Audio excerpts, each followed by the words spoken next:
Yes, Junet. Chairman, I know the nominee was once a politician, but he has cleverly evaded the issue of the vaccine. And we know each other why he's doing that.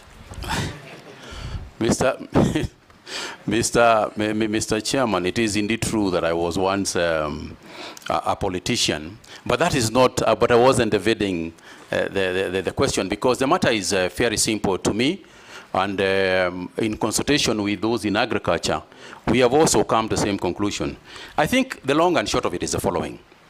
Number one is that my understanding is that the whole vaccination process is to address two diseases. It is to address the PPR and foot and mouth disease. That's what the issue is about.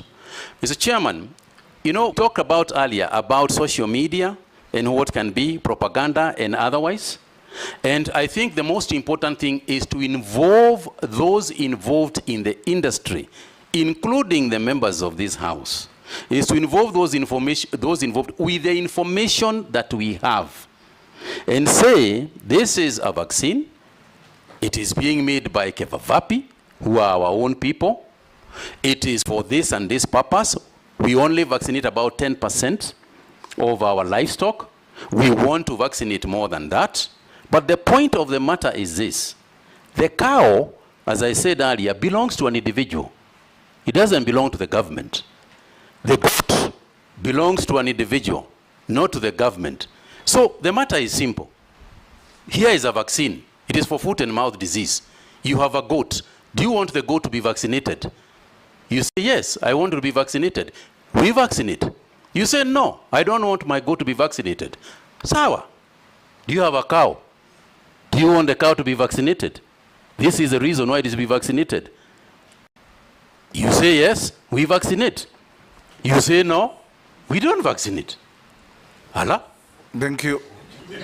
Yes, Robert. Point of order, Honorable Chairman, point of order. Yes, Mishi. I think, Chairman, on the same breath, because there is a lot of misconception and a lot of negative narrative, so we wanted to hear from the nominee, how is he going to address to the public and put some trust to the public regarding the vaccination? We wanted to hear on that perspective. Thank you, Honorable Mishi. The communication aspect of it is huge.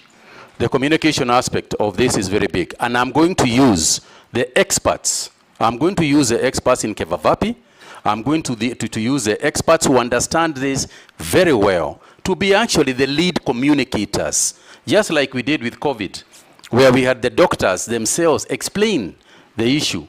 We also want to use the veterinary officers to themselves explain what we are trying to do. So you can be sure, Honorable Member, that I am going to put a very robust communication system on this matter.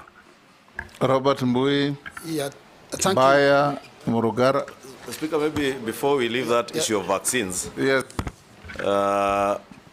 Because I remember CS Mutahi telling us, if I can get it, you can get it on COVID.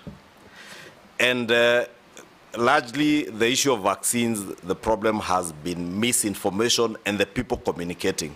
Because the ministry has left it to the political class to communicate, and probably, should he be approved, is the area around that communication that he will need to look into, so that the right people, as you say, communicate, but also communicate the right information to the cow owners.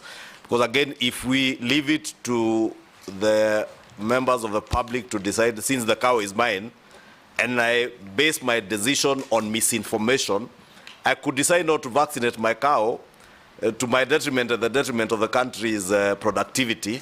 Probably, since he has already answered that, but just for information, Honorable Speaker, that should he be approved, that's some of the challenges you find. Thank you, Honorable Member. Hold as I said, you'll come to sorry. that. Robert. Yeah, thank you, Mr. Speaker. The nominee says that he is very passionate to assist Kenyan farmers.